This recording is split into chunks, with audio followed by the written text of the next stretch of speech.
कि शंकर पर जल चढ़ाने का क्या लाभ है।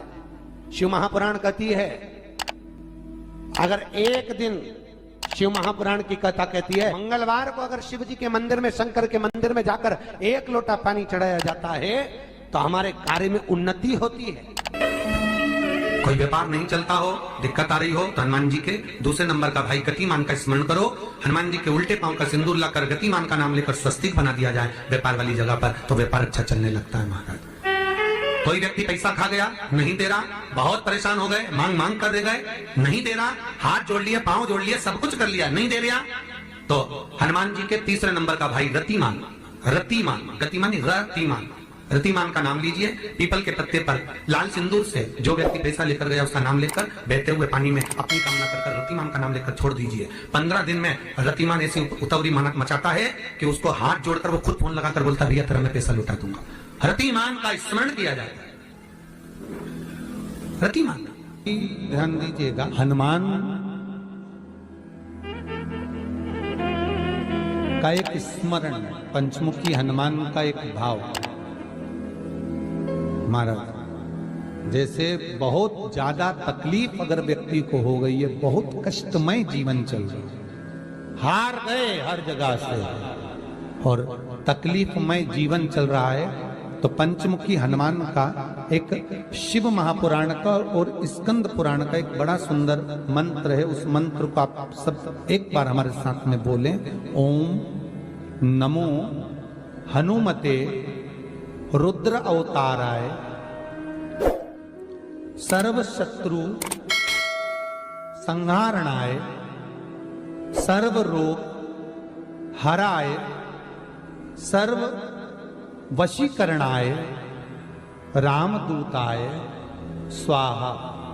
बस इस मंत्र को हाथ में काली तिल लेकर, एक जौ लेकर और गूगल लेकर, थोड़ा सा उसमें गाय का घी डालकर, कंडे को या अग्नि को जलाकर इस मंत्र का 11 बार 21 बार जाप कर कर अपनी कामना कर कर छोड़ दीजिए।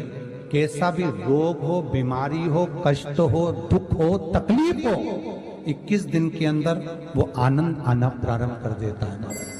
इस मंत्र, स्कंद पुराण का, शिव महापुराण का ये मंत्र मूल पंचमुखी हनुमान सुख दे। और एक और चीज याद रखिए महाराज,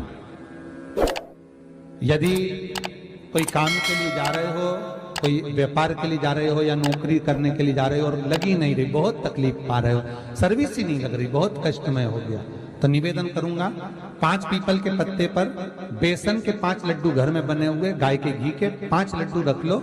उस लड्डू के बीचों बीच एक आटे का दिया और उसमें तिल्ली का तिल डालकर इसी मंत्र का प्रयोग कर कर पंचमुखी हनुमान का किसी भी हनुमान के मंदिर में जाकर, दक्षिण मुखी हनुमान के मंदिर में जाकर उसको रख कर आ जाइए। इसके बाद आप उस काम के लिए जाइए, आपका काम सफल हो जाएगा। आपको किसी को नहीं कहना पड़ेगा कि हाथ जोड़ना नहीं पड़ेगा, किसी के पांव नहीं पड़ना पड़ेंगे, तुरंत काम होगा।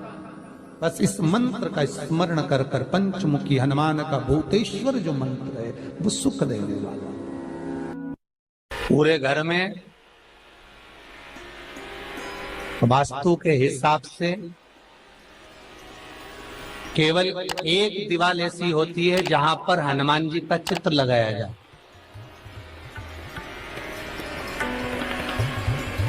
चाहे तुम पर्वत उठाने वाला चित्र लगाओ हनुमान जी का, चाहे बैठे हुए लगाओ, चाहे रामायण पढ़ने वाला लगाओ, चाहे लंका दहन करने वाला लगाओ, चाहे राम नाम जपने वाला लगाओ, चाहे लक्ष्मण को संजीवनी देने वाला लगाओ, चाहे मौन मुद्रा में लगा दो, चाहे स्तुति में लगा दो, चाहे भजन में लगा दो। हनुमान जी का कोई भी चित्र लगता है तो ना पूरब में लगेगा, ना पश्चिम में लगेगा, ना दक्षिण में लगेगा। हनुमान जी का अगर चित्र लगता है तो उत्तर की दीवार में दक्षिण को देखते हुए लगता है, केवल एक ही स्थान।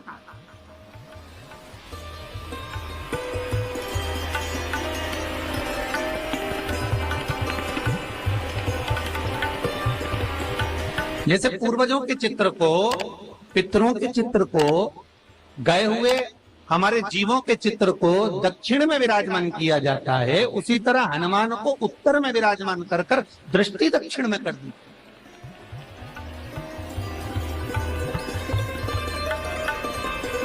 घर में हनुमान जी के जितने फोटो होते हैं उसको केवल दक्षिण दिशा में लगा, वो उत्तर दिशा में लगा बिठाते थे, और दक्षिण की ओर उनकी दृष्टि होना चाहिए, दक्षिण की ओर उनका मुख होना चाहिए। क्यों?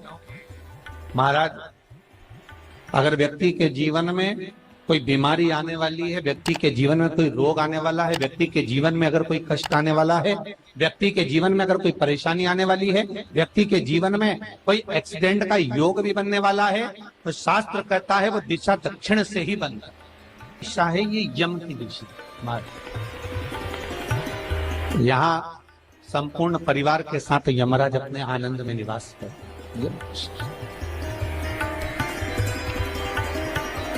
और जब हमारे घर में, हम ये नहीं कह रहे कि आप हनुमान जी का फोटो लगाओ, हम ये भी नहीं कह रहे, आपके घर में हो और आपने अगर विराजमान कर रखा है किसी दिशा में, तो हमारा तो निवेदन रहेगा, अभी तक आपने अगर जैसा रखा, पर एक बार दिशा बदल कर देखना कि रोग, बीमारी, कष्ट, दुख, तकलीफ में आपको लाभ मिला कि ना। हनुमान जी ने केवल दक्षिण दिशा की ओर अगर मुख कर हमने विराजमान कर दिया, फोटो ही विराजित किया। हम ये नहीं कहेंगे आपसे कि आप बाजार से फोटो खरीद के लाओ फिर लगाओ, नहीं, आपके घर में हो तो आप लगा दें, आपके घर में हो तो विराजमान।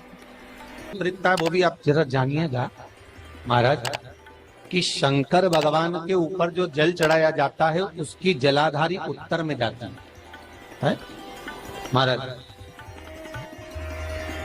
भगवान शिव का जो जल जा रहा है वो उत्तर की ओर जा, और हनुमान जी को उत्तर में विराजमान कर मुख दक्षिण की ओर कर। क्यों? प्रबल दिशाओं में उत्तर और दक्षिण महाराज, ये जो दो दिशाएं, इनको साधने के लिए कोई देवता आगे नहीं। अगर इन दिशाओं को कोई साधने वाला है तो केवल एक देवाधिदेव महादेव ही हो सकता। काल का हरण करने वाला वो महाकाल ही हो सकता।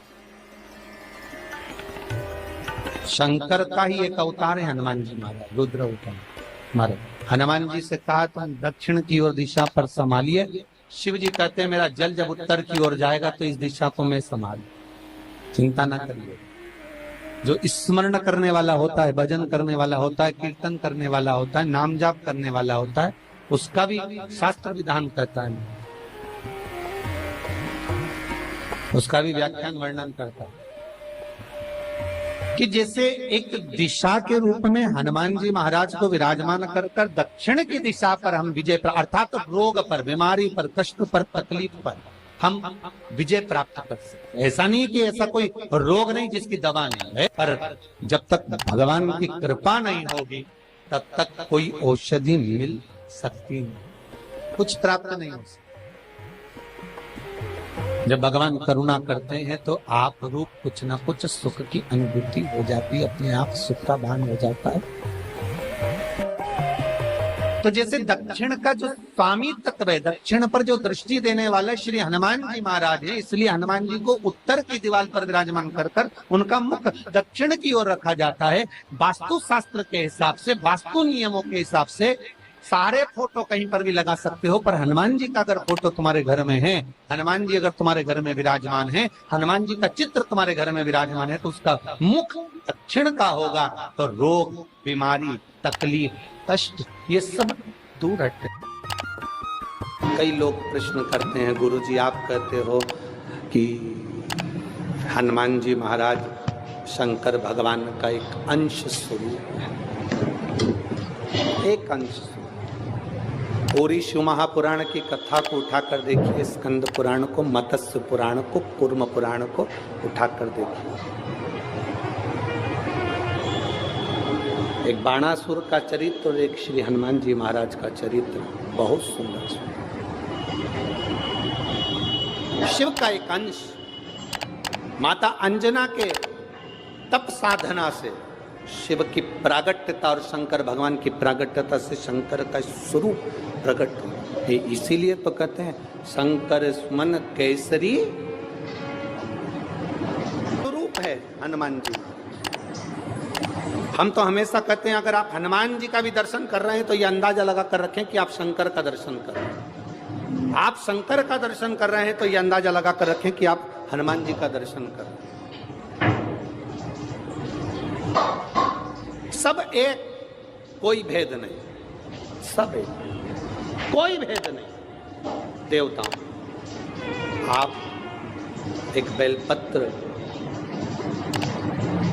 जैसे आप एक बेलपत्र कि ये दो जो पत्तियां होती हैं, जरा ध्यान देंगे, ये दो जो पत्ती नीचे की रहती है बेलपत्र, आगे का भाग एक बेलपत्र और नीचे की जो ये दो पत्तियां होती हैं, इन दो पत्तियों के ऊपर एक एक शमी पत्र, ये दो जो पत्तियां हैं, इन पत्तियों के ऊपर एक एक शमी पत्र और लाल चंदन, ये रखकर कितना भी रोगीला व्यक्ति हो, रोग से ग्रसित व्यक्ति हो, जिंदगी में कितना ही दुख पड़ रहा हो, बेलपत्र की ये दोनों पत्ती, जिसके ऊपर शमी पत्र रखकर, लाल चंदन रखकर, श्री हनुमान जी महाराज और हनुमान जी महाराज के तीसरे नंबर के भाई श्री गतिमान जी। हनुमान जी कितने भाई हैं?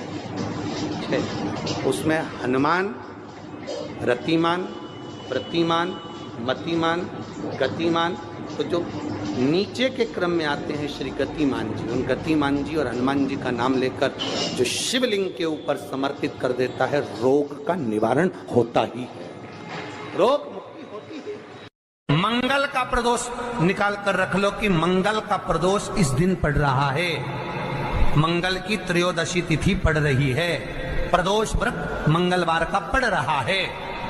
और जिन लड़का लड़की को मंगल होते हैं, जिन कन्या और वर को मंगल होते हैं, केवल शंकर भगवान के मंदिर में जाकर चौमुखी दिया, 4 बत्ती का दिया आटे का, उसमें घी डालकर लड़की शंकर भगवान के मंदिर में मात्र 7 बार शंकर पे से उतार कर 3 बार स्वतः उतार कर शिव के मंदिर में रख देती है, उसका मंगल आड़े आता ही नहीं है, मंगल नहीं आता सामने।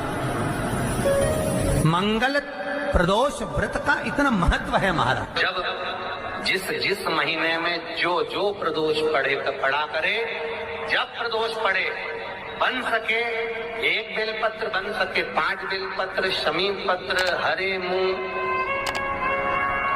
हरा मूंग, बेलपत्र, एक कलश के अंदर थोड़ा सा पानी लेकर 1 बेलपत्र, हरा मूंग, शमी पत्र डालकर और उसमें थोड़ा सा गुड़ डालकर भगवान शिव का स्मरण कर कर प्रदोष काल में, मान लो कोई काम आपका बहुत जरूरी है, बहुत दिनों से आप थक गए हैं, नहीं हो रहा, कर्जा बढ़ रहा है, धन नहीं आ रहा, व्यापार नहीं चढ़ रहा, या कोई समस्या बहुत प्रबल है, कोई एग्जाम में बैठ रहे हो, नहीं हो रहा, परीक्षा भी दे दी है, रिजल्ट आने ही वाला है, तो भी प्रदोष काल में, प्रदोष के समय वो जल, मूंग, शमी पत्र और बेलपत्र और गुड़ का शंकर के शिवलिंग को समर्पित करना प्रारंभ कर दो। 2 या 3 प्रदोष करोगे, बाबा आपकी मनोकामना शीघ्र पूर्ण कर देगा। शंकर भगवान पर चढ़े हुए जल जब नीचे की ओर आता है, जिस जगह पर जल गिरता है, उस जगह पर मात्र 1 दुर्वा प्रदोष के दिन अपनी कामना कर कर इस शरीर के सुख के लिए शंकर भगवान के जल गिरने वाले स्थान के पास में अवधूतेश्वर महादेव के नाम से रख दी जाती है, तो जिंदगी में कभी बड़ी बीमारी नहीं आती। उसी तरह जिससे रोग को समाप्त करने के लिए दुर्वा का प्रयोग किया जाता है।